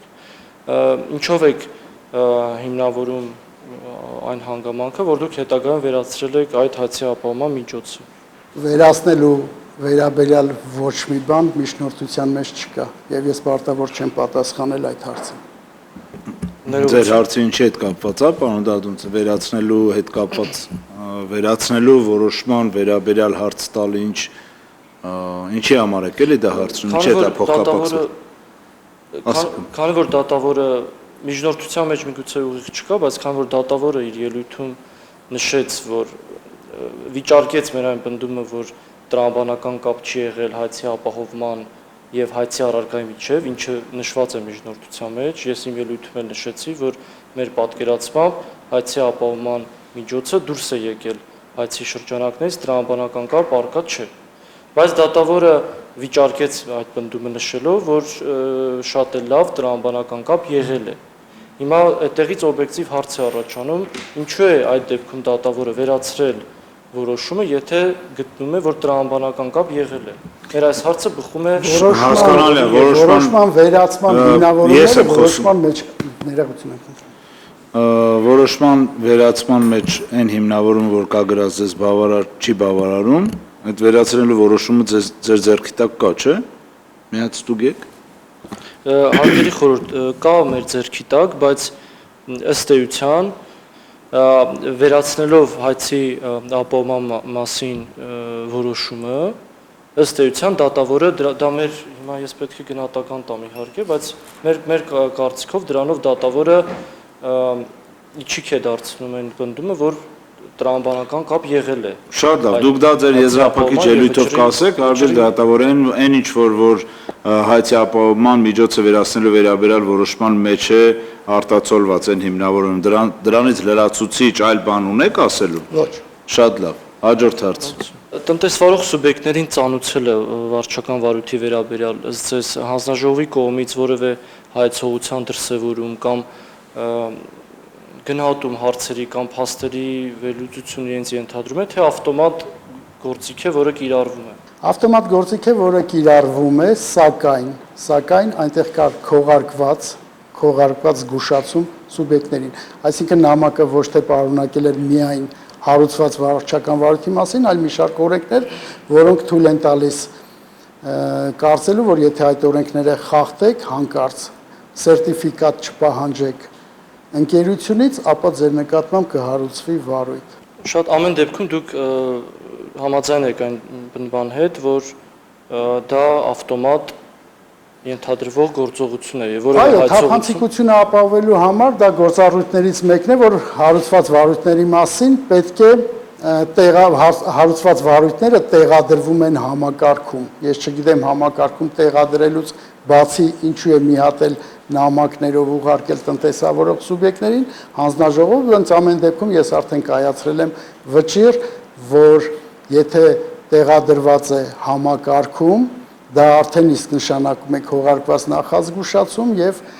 բոլորովին երբ որ մի հատ էլ առանձին նամակներով է ուղարկում, արդեն դա էական նշանակություն չունի, որտեղ համակարգում տեղադրված է քողարկված նախազգուշացում արդեն։ Դուք ձեր ելույթում կարծես նշեցիք, թե ինչու եք ըստ ձեզ չեք քննարկել հարկադիր կատարողի դիմումը, բայց կխնդրեմ եւս մեկ անգամ բարձրաբանել, որովհետեւ ես հետևում եմ ձեր մտքերին, բայց ամբողջությամբ չհասկացա, շնորհակալություն։ Տեսեք, հայցադիմումի պարագայում վարչական դատավարության օրենսգիրքը ունի ինստիտուտներ, հայցադիմումի վերադարձ, հայցադիմումի վարույթ ընդունելը մերժել։ Կատարողական թերթը պարզաբանելու դիմումի կապակցությամբ դատարանը չունի դիմումը վերադարձնելու, դիմումի ընդունումը մերժելու իրավասություն, որտեղ այդպիսի ինստիտուտ նախատեսված չէ վարչական դատավարության օրենսգրքով։ Եվ դատարանը ցուցաբերել է, այսպես ասած, թույլատրելի անգործություն, որովհետև կամ որակյալ լռություն, որովհետև ես չունեմ այլ գործիքակազմ։ Սպասել եմ, որպեսզի հարկադիր կատարողը հաղթահարի վարչական դատարանի գրասենյակի պրակտիկան եւ բերի պատշաճ դիմում, բայց նա չի հաղթահարել, բերել է երկրորդ դիմումը եւ այն էլ 4 ամիս ուշացումով, որտեղից դատարանը արդեն համոզվել է, որ հարկադիր կատարողը չի կարողանում հաղթահարել, ցանկանում է ներկայացնել, բայց չի կարողանում կա խոչընդոտ վարչական դատարանի գրասենյակը եւ նման ուրեմն բախումը այս օրենքի բացի հետ օրենքի բաց է առաջանում, օրենքն էլ չի կարգավորում, թե վարչական դատարանի գրասենյակը երբ որ թույլ չի տալի ինչ արվի, դատարանը ստիպված է ուրեմն հաղթահարել, լուծել այդ բախումը, ինչը որ արել եմ անալոգիայի կիրառմամբ։ Այսինքն պետք է լիներ երկրորդ դիմում, որ ես անալոգիա կիրառեի։ Եթե վերջնաժամկետը ավարտվում է սեպտեմբերի վերջին, հոկտեմբերի սկիզբներին, եթե հարկադիրը սեպտեմբերի վերջին, հոկտեմբերի սկիզբներին դիմումը ներկայացներ, այդ պահին կպատասխանեի, բայց դիմումը ներկայացվել է 4 ամիս անց, ես եմ ստիպված 4 ամիս անց եմ պատասխանել, բայց որտեղից համոզված լինեմ հարկադիր կատարողը կարողանում է հաղթահարել վարչական դատարանի գրասենյակի պրակտիկան, թե չի կարողանում հաղթահարել, թե բերում է նոր դիմում։ Պետք է սպասեմ, չէ՞ որ տեսնեմ։ Շատ լավ, հաջորդ։ Դուք ձեր գրավոր բացատրության մեջ շատ կարճ նշել եք, որ չեք քննարկել այդ դիմում, որովհետև չէր համապատասխանում։ Ես հրաժարվում եմ իմ, այսպես ասած, չնայած գործի ցուցմունքից, ես դրա իրավունքը ունեմ, ասում եմ այն, ինչը որ հիմա ասում եմ։ Չէ, մի րոպե, այստեղ էս կարևոր պետքա ճշտել։ Այդ չեմ անում ցուցմունք, բարձրացուցմունք չեք տվել, բացատրություն եք տվել, դիրքորոշում եք ներկայացրել, ինչից եք հրաժարվում, այդ մենք էլ պետք է իմանանք, որովհետև մենք խորհրդի անդամները պետք է համապատասխան որոշում կայացնեն գործի քննության արդյունքներով, ընդ որում պետք է նորից նշեք արգելի կողմ։ Ուրեմն ես որ խոսում եմ, ինձ պետք չի ընդհատել, դուք էլ այս բանը լսեք, հետո կխորհրդակցեք, որտեղ սա ձեզ համար էլ է կարևոր, ձեր հարցից առաջացա։ Դուք ասում եք, ես հրաժարվում եմ իմ ցուցմունքներից, բացատրությունից, լավ, ինչև է ձեր դիրքորոշումից, որ դիրքորոշումներից եք հրաժարվում, որ ասեք մենք էլ իմանանք։ Նորից որ ասի։ Ինչը նորից ասի։ Նորից որ կրկնի, խնդրեմ։ Ես ուրիշ հարց եմ տալիս։ Սույն գործով նախարարության ներկայացրել եք բացատրություն, ճիշտ է։ Ներկայացվել է բացատրություն։ Վարույթի հարուցման միջև խորհուրդ ներկայացնելու այդ փուլում։ Խորհրդի ներկայացրել եք պատասխան դիրքորոշում բան։ Որևէ մեկից հրաժարվում եք կամ այդտեղ նշված որևէ հանգամանքից ձեր դիրքորոշումից հրաժարվում եք, թե չէ, ճշտում ենք, անցնենք առաջ։ Այդ մեզ համարապետ որոշում կայացվելու Ես չեմ կարողանում հիշել բոլոր իմ ասածները, որ խնդրեի մի հատ էլ կողմը ասեր, ինչ է։ Ես եմ ձեզ հարցնում, ես ձեր համար չեմ կարդալու ձեր կողմից նշած պատասխանը կամ բացատրությունը։ Հստակ հարց, քանի որ արտահայտեցիք հետեւյալ, լավ։ Այդ դեպքում ձեր թույլտվության մեջբերում անեմ դատավորի գրավոր բացատրությունից կատարողական թերթի պահանջը բարձրաբանելու վերաբերյալ ես այսպես կարճ կներկայացնեմ հարգելի խորհուրդ, որպեսզի շատ ժամանակ չխլեմ։ Դատավորը նշել է հետևյալը, որ կատարողական թերթի պահանջը բարձրաբանելու վերաբերյալ դիմում վարչական դատարանի գրասենյակ մուտքագրվել է այսինչ X թվականի մալբրի համակարգով դիմումը ներկայացնելու մասին հարկադիր կատարումն ապահովող ծառայության դիմումն է մեջբերել դատավորը իր բացատրության մեջ, հետո հետևյալն է նշել, որ իրավահարաբերության ծագման պահին գործող դատական ակտերի կատարման մասին օրենքի 35-րդ հոդվածի առաջին մասը սահմանում է, որ էլի լրիվ չմեջբերեմ, որ կատարողական թերթի վերաբերյալ պարզաբանում ստանալու մասին դիմումը դատարանը ներկայացում էլեկտրոնային եղանակով։ եւ դատավորը հետեւյալ մտքերն է նաեւ շարադրել։ Ինչպես երևում է վերոգրյալից, հարկադիր կատարողը էլեկտրոնային եղանակով դատան է մուտքագրել դիմումի միայն մի մասը, իսկ մյուս մասը, այն է դիմումին կից ներկայացվող փաստաթղթերը ընդհանրապես դատարան չի ներկայացրել եւ պատրաստվում էր դատարան ներկայացնել թղթային եղանակով դատական նիստի ընթացքում։ Եվ դատավորը հետեւյալ արձանագրումն է արել բացատրության մեջ։ Այս կապակցությամբ արձանագրում ենք, որ դիմումը դատարան է ներկայացվել օրենքի խախտմամբ, որպիսի պայմաններում դատավորն իրավասու չէ այդ դիմումի կապակցությամբ ձեռնարկել օրենքով նախատեսված դատավարական գործողություններ։ Ավելացնում եմ, որ նույնիսկ դատական նիստի ընթացքում դատավորը իրավասու չէ ընդունել դիմումին կից թղթային եղանակով ներկայացվող փաստաթղթերը, քանի որ օրենքի պահանջը հստակ է դիմումը ներկայացվել է էլեկտրոնային եղանակով եւ որպես ամփոփում նշել է դատավորը, որ այդ է եղել պատճառը, որ դիմումի կապակցությամբ իրավաչափորեն օրենքով նախատեսված դատավարական գործողություններ չեն ձեռնարկվել։ Հիմա մեր հարցը հետեւյալն է. այս բացատրության պայմաններում, որ դուք համարում եք այդ գործողությունը ոչ իրավաչափ, ինչպես է ստացվում, որ 7 ամիս անց այդ դիմումին դուք ընթացք եք տալիս։ Ախր ես նոր պատասխանեցի, պետք է լիներ երկրորդ դիմում, որը եղել է 4 ամիս անց։ Մինչև երկրորդ դիմումը չլինի, դատարանը որտեղից իմանա հարկադիր կատարողը ուղղելու է նոր դիմում ներկայացնի, թե ասելու է չեմ կարողանում։ Փաստորեն 4 ամիս անց հարկադիր կատարողը դիմում ներկայացրեց, խնդրելով պատասխանել, թե ինչ եղավ 2025 թվականի դիմումը, այսինքն այդտեղից դատարանը համոզվեց, որ հարկադիր կատարողը չի կարողանում հաղթահարել խոչընդոտը։ Ստիպված ես անալոգիայի կիրառմամբ հարցը լուծեցի։ Նորից եմ կրկնում, եթե ավելի վաղ լիներ դիմումը, ավելի վաղ կպարզաբանեի։ Այսինքն ձեր դիրքորոշումը այն է, որ դուք մեկնաբանում եք, հա, ձեր դիրքորոշումը այն է հարկադիր կատարման մասին օրենքի այդ հոդվածի 35-րդ հոդվածի, որ եթե դիմողը որևէ սխալ է թույլ տալիս դիմումի մեջ, դուք պետք է սպասեք երկրորդ անգամ դիմի, որ կարողանաք անդրադառնալ առաջին դիմումին։ Եթե խոսքը վերաբերում է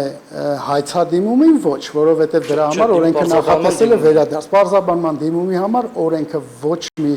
գործողություն չի նախատեսել, որ դատավորը կատարի սխալ ներկայացված դիմումի հետ կապված։ Շատ լավ, շնորհակալություն։ Իսկ դուք հարկադիր կատարման ծառայությանը որևէ կերպ չեք հայտնել, օրինակ այդ թվում ձեր օգնականի գործավարի միջոցով կամ Գիտեք, հարգելի կողմ, այսպիսի մտավախություն ես ունեի, եթե ես հայտնեի, պետք է հեռախոսով հայտնեի կամ չգիտեմ նամակ գրեի, արդյոք դա ճիշտ է, արդյոք մյուս կողմի մոտ ողջամիտ կասկած չէր ծագի, որ առանց իրա ես ինչու եմ կապի մեջ մտել հարկադիր կատարողի հետ։ Ես ունեի այդպիսի մտավախություն, որ չի կարելի առանձին հարկադիր կատարողի հետ կապի շփման մեջ մտնել։ Վերջ բանը դատոնց, թե։ Հա։ Եվ մի հարց էլ հարգելի խորհուրդ ձեր թույլտվությամբ, Խնդրեմ։ Ձեր ելույթում նշեցիք, որ դատական ակտը հստակ է եւ հանձնաժողովը դրա շահառուները գիտեին ինչ պետք է անեին, այդ դեպքում ինչու եք բարձաբանել ձեր դատական ակտը, կարող եք օրինակ դիմումը մերժել։ Այսինքն, եթե այսպես հասկացա, եթե ամեն ինչ պարզ է, ինչու եմ պարզաբանել։ Չէ, ամեն ինչ պարզ չէ, քանի դեռ դատարանը չի պարզաբանել, ապա հասցեատերը պարտավոր է կատարել այնպես, ինչպես որ նշված է դատական ակտում։ Եթե կան առանձին հարցեր, ապագայում իհարկե կլինի պարզաբանում, ըստ պարզաբանման էլ կշարժվի, կամ գոնե հանձնաժողովը շատ լավ գիտեր, թե հայցը ինչու համար է ներկայացված եւ գոնե պետք է կատարել իմ որոշման այն մասը, որ իր համար հասկանալի էր գոնե։ Վերջ։ Չէ, շարունակեմ ձեր թույլտվությամբ, որովհետեւ որ ասցիք վերջին հարցը դրա։ Վերջին հարցն էր, բայց պատասխանը էլի անորոշություն առաջացրեց։ Հիմա դատական ակտը ըստ ձեզ հստակ էր թե ոչ, եթե հստակ էր, դուք պարզաբանել եք ու ըստ ձեզ վերարտադրել եք դատական ակտի բովանդակությունը, այդ դեպքում ինչպես է պարզաբանման մասին ձեր որոշման մեջ նոր դրույթներ ավելացել, որոնք առկա չեն դատական ակտի եզրափակիչ մասում։ նույնությամբ չի կրկնում, ես նոր ապակիչ դրույթներ չի ավելացվել, իսկ եթե ինչ-ինչ նախադասություններ ավելացվել է, դա բխում է պարզաբանման էությունից, երբ որ պարզաբանում ես ակտը, բնականաբար ավելացնում ես բազմաթիվ նախադասություններ, որպեսզի հասկանալի լինի, թե նախորդ ակտը ինչի մասին էր, բնական երևույթ է, ես ավելացում կատարելու միտում չեմ ունեցել, չէի կարող։ Շատ լավ։ շահագործություն հասկանում։ Վերջ։ Հարցեր ունեք ժողովուրդ։ Հա? Ունեք, խնդրեմ։ Դուք էլ ունեք։ Լավ, ասա։ Խնդրեմ։ Տիկին Ամբարձման։ Շնորհակալություն։ Պարոն Ներսիսյան, այդ ձեզ ի թիվս այլնի վերագրվում է նաև պարզաբանման մասին դիմումին օրենքով սահմանված ժամկետի խախտման ընթացք տալու արարքը։ Եվ քիչ առաջ ես նախարարի ներկայացուցիչներին հարց ուղեցի կապված դիմումը ստանալու եղանակի համակարգի հետ։ Եվ նշվեց, որ այդ դիմումը ստացվել է Armlex էլեկտրոնային համակարգով։ Դուք նշեցիք, որ դիմումը ստացել եք Malbri համակարգով, ինչի մասին նշում կար նաև միջնորդության մեջ։ Հիմա խնդրում եմ պարզաբանենք այս հարցը, թե ինչ համակարգով, ինչ կարգով եք դուք ստացել դիմումը։ Շատ լավ, իրականում ես դիմումը ստացել եմ թղթային եղանակով։ Երբ որ հարցրել եմ գրասենյակից ինչու թղթային եղանակով, գրասենյակը պատասխանել է, որ մեզ մոտ եկել է Malbri համակարգով, մենք թղթային ենք պատրաստել եւ տվել ենք ձեզ։ Այսինքն դիմումը մուտքագրվել է Malbri համակարգի միջոցով, այլ ոչ թե Armlex էլեկտրոնային համակարգի միջոցով։ Այդպես էլ նշել է հարկադիր կատարողը նաեւ, կարծեմ։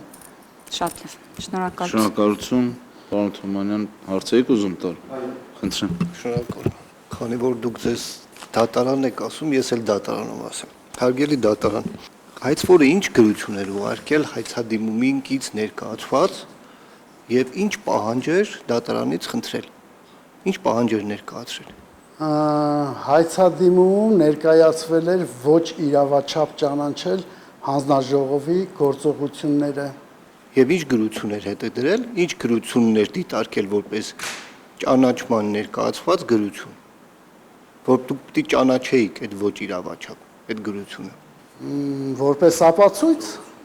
ես չեմ հիշում, Չէ, այդ գրության մեջ ինչ էր գրած։ գրության թե հայցադիմումի։ Հայցադիմումին կից ներկայացված, որ ինքը ստացել էր այդ գրությունը, որ պատկերացրել էր, որ դա իր նկատմամբ ոչ իրավաչափ գործողություն է տեղի ունենում վարչական մարմնից։ Ինչի մասին էր այդ գրությունը։ Եթե չեմ սխալվում, պետք է ներկայացված լիներ ապացույց, այսինքն տնտեսավարող սուբյեկտներին ուղարկված նամակները։ Ես այդ նամակը անձամբ հիշում եմ, աշկերտից դիմաց է, որ տեղ կար ոչ միայն հարուցված վարույթի մասին, այլ նաև մի շարք օրենքներ, որոնց վերլուծությունից երևում էր, որ եթե սերտիֆիկատ ընկերությունից չպահանջեն, ապա իրենք եւս պատասխանատվության կենթարկվեն։ Հետագայում դատական նիստի ժամանակ հանձնաժողովը ասաց, որ մենք չենք ահաբեկել տնտեսավարող սուբյեկտի ռիսկն է։ Ուզի կվերցնի, ուզի չէ։ Իսկ իմ այն հարցինից, եթե այնուամենայնիվ վերցնի կպատժեք, ասեց այո, իհարկե։ Ասեմ ուրեմն ստացվեց, որ քողարկված ձևով նախազգուշացրել եք, ասեց այո։ Ինչպես բոլոր հայցերը կամ բավարարվում են կամ մերժվում են, չէ՞, որպես կանոն, բացի հաշտությունից, որը վարչական դատարանում այլ ընթացակարգ։ Այս դեպքում հայցապահանջում հայցվորը ներկայացրել է նպատակը ինչն է դրել հայցադիմումի, որ վնաս ուզի, թե ապագայում այլևս չկրկնվի նման իրավախախտումներ։ Եթե չեմ սխալվում, ապագայում նման իրավիճակը չկրկնվի։ Կամ երկուսը իրար հետ։ Դուք ինչպես եք ընդունել դա։ Ապագայում, նախևառաջ ապագայում չկրկնվել է։ Ապագայում չկրկնվի այլևս նման գործողություններ։ Հիմա դուք հայցի ապահովմամբ, որ բավարարել եք, հիմքում դրել եք ձեր իսկ կողմից կայացվող, ենթադրյալ կայացվող, բավարարվող պահանջի չխոչընդոտում։ Այսինքն, որ դուք հանկարծ բավարարեք հայցը, այդ ակտի կատարումը չխոչընդոտվի։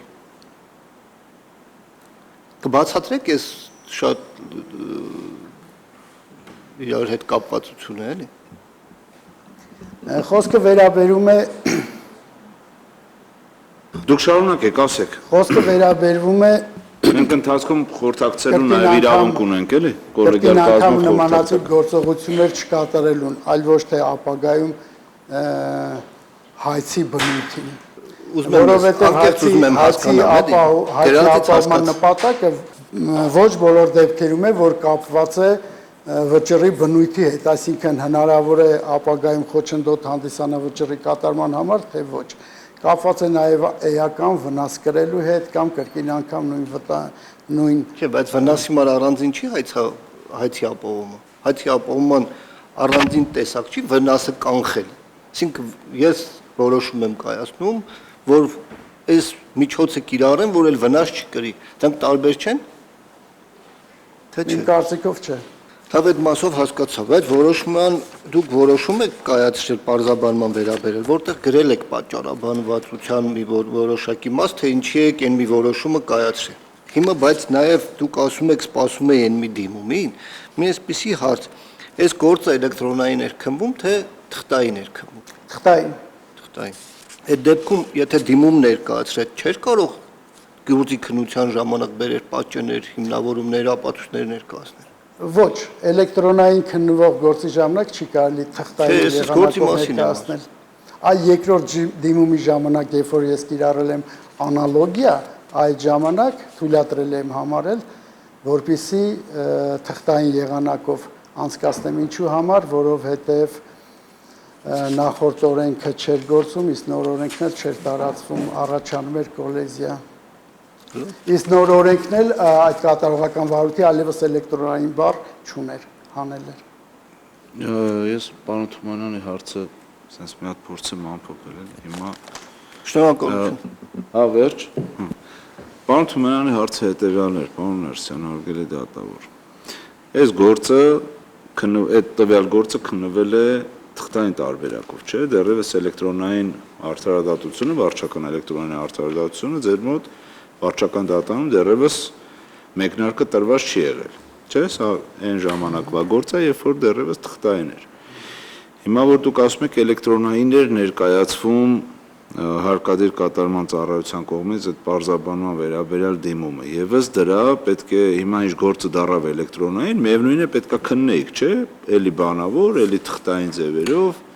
պետք է մտնեք process քննեք, ինչը դառավ էլեկտրոնային, այդ մասը, որովհետև պարոն Թումանյանի հարցը ըստ էության սա էր։ Հիմա դարձավ ինքը էլեկտրոնային, ու էլ չէիք կարող նիստի ժամանակ փաստաթղթեր ընդունել։ Օրինակ, ձեր ասացի նման քիչ առաջ ասեցիք,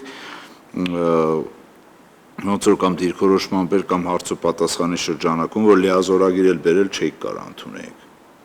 Հա? Ճիշտ հասկացա, ես այդպես է։ Այո։ Եթե դիմումը պետք է ներկայացվի էլեկտրոնային, ուրեմն այդ նիստը, դիմումի հետ կապված նիստը, ոչ թե ըստ էության գործի նիստը, այլ միայն այդ դիմումի հետ ներկայացված այդ դիմումի հետ կապված դիմումը պետք է ներկայացվեր բացառապես էլեկտրոնային եղանակով։ Բայց բանավոր եք, չէ՞ քննելու։ Այդ չէ։ Կենթանի process-եր չէ լինելու։ Օրենքի պահանջն եմ կատարել։ Այ որ ասում եք այդ առաջի դիմում, երկրորդ դիմում, ասում եք ինքը երկրորդ անգամ հարկադիրը դիմում գրեց, ասեց ինչ եղավ առաջի դիմումը, այ միջև երկրորդ դիմումը չգրեր, չէի կարողանա, բայց այդ երկրորդ դիմումով նորից պարզաբանման դիմումը ներկայացվել, թե երկրորդ դիմումով ընդամենը ձեզ գրել են, ասել են ինչ եղավ մեր առաջին դիմում։ Այո, տեղեկատվական բնույթի դիմում է ներկայացված։ Շատ լավ։ Բա ինչի եք ասում, որ երկրորդ դիմումը միջև չլներ, ես չէի կարող ընթացք տալ։ Այդ դիմումից դատարանը համոզվեց, որ չի կարողանում հաղթահարել։ Պարզ էր։ Իսկ այ հին օրենքի ու նոր օրենքի, այսինքն ուժը կորցրած օրենքի եւ կատարողական վարույթի մասին օրենքի մասին եք խոսում, այդ օրենքի ուժը կորցնելը, նոր օրենքի ընդունվել, անցումային դրույթներով որևէ բան չկար, նախատեսված, որ դուք ասում եք, ես հարցս վերջացրեմ, որ դուք ասում եք անալոգիա կիրառեցի, բայց մի մասով անալոգիա կիրառեցի։ Հետո որ հոդվածի անալոգիան եք կիրառել, կատարողական վարույթի մասին օրենքի, թե վարչական դատավարության։ Կատարողական վարույթի մասին օրենքի։ Հա, այդ անցումայինի մասով էլ խնդրեմ պատասխանեք։ Անցումային դրույթների 123-րդ հոդվածի, եթե չեմ սխալվում, 5-րդ մասը ասում է, որ 4-րդ մասում չնշված վարույթների վրա տարածվում է նախորդ 98 թվականի օրենքը, չնշված վարույթների վրա։ Դատարանը վարույթ բառը մեկնաբանել է ոչ այնպես, որ վարույթ բառի մեջ մտնի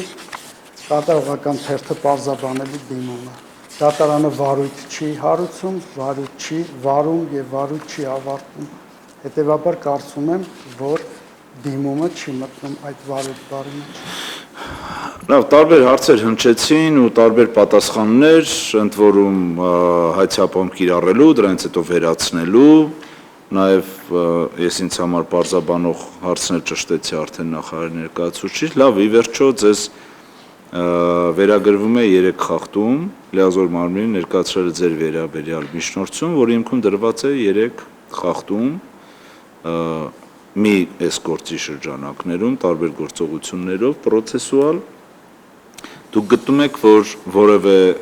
խախտում չեք կատարել եւ բոլոր այն գործողությունները, որ իրականացվել են պատշաճ։ Հարցադրումս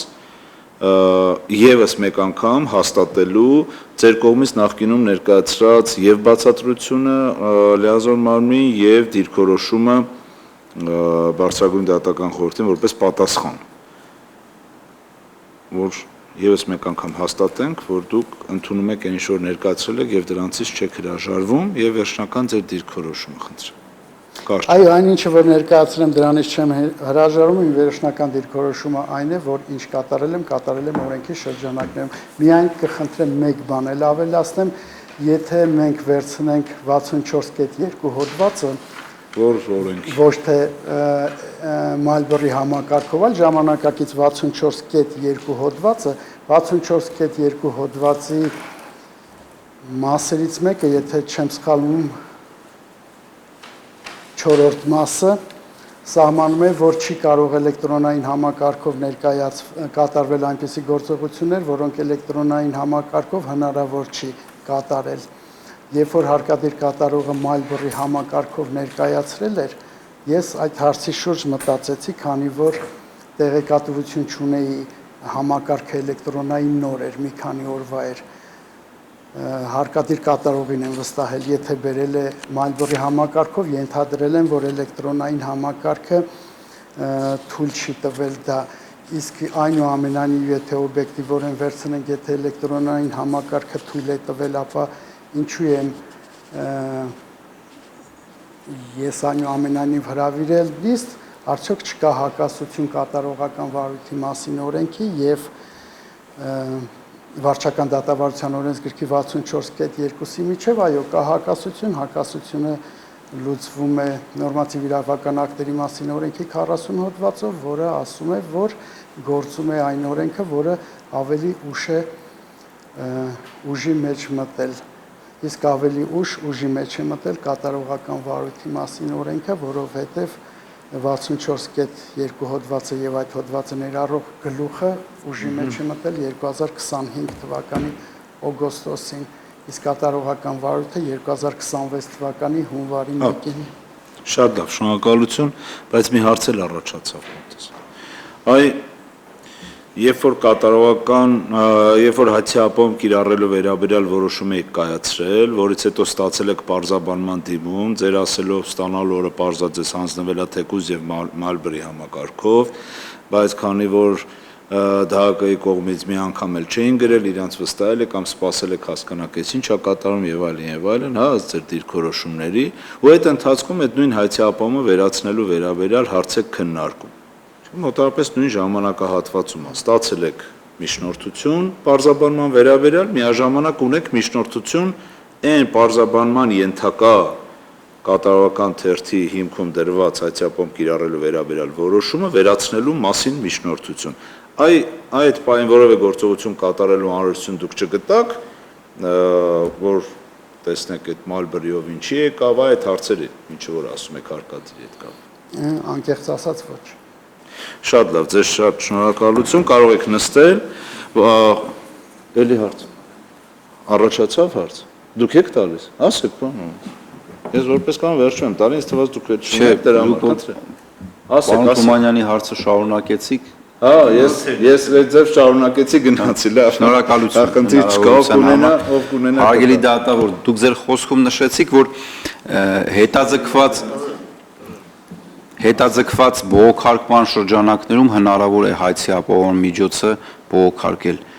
Նման պրակտիկա կամ ինչ-որ ակտ կասեք մեզ, որ այդտենց հնարավորություն կա, տեսել եք դուք։ Այսինքն հնարավոր չի այդ հայցի ապահովումը։ Պրակտիկա չեմ տեսել, չեմ լսել, բայց հնարավոր է իհարկե հետաձգված բողոքարկման շրջանակներում։ Հայցի ապահովման կիրառել, որը այդ պահին բողոքարկման ենթակա չէ, գործնեստայության լուծող դատական ակտի բողոքարկման հետ մեկտեղ կարող է հետաձգված բողոքարկման շրջանակներում բողոքարկել։ Շնորհակալություն։ Էլ հարց բաց չթողեցինք, չէ՞։ Շարունակական հարցից։ Շնորհակալություն, կարող եք նստել, անցնում ենք գործում առկա կառավարապաշտների հետազոտմանը, հարգելի ներկաներ, ըստ էության գործում առկա բոլոր ապացույցներից եւ ցիտեցինք եւ բոլորը ըստ էության ներկայացրեցին, կարող ենք համարել հետազոտված, հարգելի։ Այո, հարգելի խորհուրդ։ Դուք ինչ կարծիք եք։ Այո։ Շատ լավ, այդ դեպքում նաև ձեր դիրքորոշումները հաշվի առնելով խորհուրդը որոշում է համարել բոլորը հետազոտված, փաստացիել ըստ էության բոլորը վկայակոչեցինք։ Նաև դուք իրավունք ունեք եզրափակիչ ելույթների, նախարարի արգել ներկայացուցիչ կամ տեղակալ, խնդրեմ ձեր եզրափակիչ ելույթը։ Հետո դուք նույնպես ունեք եզրափակիչ ելույթի հնարավորություն։ Եթե պատրաստվելու անհրաժեշտություն կա, կարող ենք 10 րոպե ընդմիջում հայտարարել, եթե չէ, 10 րոպե ինձ թվում է կավար։ Կարիք չկա, հարգելի խորհուրդ, շնորհակալություն, ամփոփ կլինենք։ Հարգելի խորհուրդ, այս դատավարության ընթացքում մենք դուք եւ դատավարության հետևող մեր քաղաքացիները, իրավաբանները, հանրությունը կարող են հետևելով այս դատավարության ակամայից անել հետևյալ եզրահանգումները կամ առնվազն այսպիսի տպավորություններ կարող է առաջանալ մեր հանրության մոտ մեր արդարադատության վերաբերյալ։ Հնարավոր է կիրառել հայցի ապահովման միջոց, որը կարող է կապ չունենալ հայցի առարկայի հետ, բայց հետագայում վերացվել։ Հնարավոր է կիրառել հայցի ապահովման միջոց այն հիմնավորման, որ դատական ակտի կատարումը անհնարին կարող է դառնալ այդ միջոցը չկիրառելու դեպքում, բայց այնպիսի գործով, որի արդյունքում կայացվելիք դատական ակտը կատարում չի ենթադրելու։ Հնարավոր է դատական ակտի պարզաբանումով ավելի խստացնել այն սահմանափակումները, որ դրվել է հայցի ապահովման վերաբերյալ որոշմամբ եւ պարալիզացնել սպառողների պաշտպանությամբ զբաղվող մի ամբողջ մամլի գործունեությունը, նույնիսկ եթե սպառողի իրավունքների խախտումներ հայտնաբերվեն լրիվ այլ գործով եւ լրիվ այլ իրավիճակում։ Կարելի է ստանալ դատական ակտ, որից պարզ չէ դատավորի դիրքորոշումների պատճառը, այլ դա միայն առկա է դատավորի մտքում։ Կարելի է դիմել դատական ակտի պարզաբանման համար եւ 7 ամիս շարունակ չունենալ կանխատեսելիություն, թե որն է լինելու եւ որն է դատավորի վերաբերմունքը այդ ակտի վերաբերյալ։ Այդ դիմումի վերաբերյալ։ Կարելի է մի համակարգով կամ մի եղանակով դիմել դատարան, համարելով դա էլեկտրոնային եղանակ, դատանի պարզաբանել, որ ակնկալվում է դիմումի քննարկում, բայց ձևական մեկնաբանությունների արդյունքում զրկված լինել իր դիմումով հայցվող իրավունքի իրացումից։ Օրենքին չհամապատասխանող դիմում ներկայացվելու դեպքում պետք է սպասել չստանալով դատավորից որևէ արձագանք եւ ենթադրելով, որ եւս մեկ անգամ պետք է դիմել դատավորին, որպեսզի ինչ որ ձևով հնարավոր լինի ստանալ արձագանք ամիսներ անց։ Այս ցանկը կարելի է շարունակել հարգելի խորհուրդ, բայց մեր գնահատմամբ նման դրսևորումները մեր արդարադատությունում ընդունելի դրսևորումներ չեն։ Առնվազն այն քաղաքացին կամ կազմակերպությունը, որը ակնկալում է արդարադատություն, չպետք է բախվի նման դրսևորումների, ուստի մեր կարծիքով դրանք չպետք է մնան անհետևանք եւ ակնհայտորեն հանդիսանում են դատական իշխանությունը վարկաբեկող, դատական իշխանության անկախության եւ անաչառության վերաբերյալ հանրության վստահությունը նվազեցնող վարքագիծ։ Հետևաբար հարգելի խորհուրդ, խնդրում եմ արդարադատության նախարարի պարտականություն կատարողի 2026 թվականի հուլիսի 1-ի միջնորդությունը բավարարել, վարչական դատարանի դատավոր Արմեն Ներսիսյանին ենթարկել կարգապահական պատասխանատվության։ Շնորհակալություն։ Ձեզ նույնպես շնորհակալություն, կարող եք մոտենալ ձեր եզրափակիչ ելույթը։ Հրաժարվում եմ, եզրափակիչ ելույթի չունեմ։ Չունեք եզրափակիչելու։ Շատ լավ։ Արձանագրենք, որ եզրափակիչելու չկա, այսպիսով խորհուրդը արձանագրում է քննությունը ավարտված, կարող ենք արձանագրել, որ բոլորի իրավունքները ամբողջությամբ ապահովված են։ Այո, հարգելի խորհուրդ։ Ձեր նույնպես միացրեք նոր խոսք։ Այո, ապահովված է։ Շատ լավ, շնորհակալություն։ Այսպիսով քննությունը հայտարարում է ավարտված, դատական ակտը կհրապարակվի 2026 թվականի օգոստոսի 31-ին ժամը 10:50 նույն վայրում։ Դատական նիստը հայտարարում է փակ։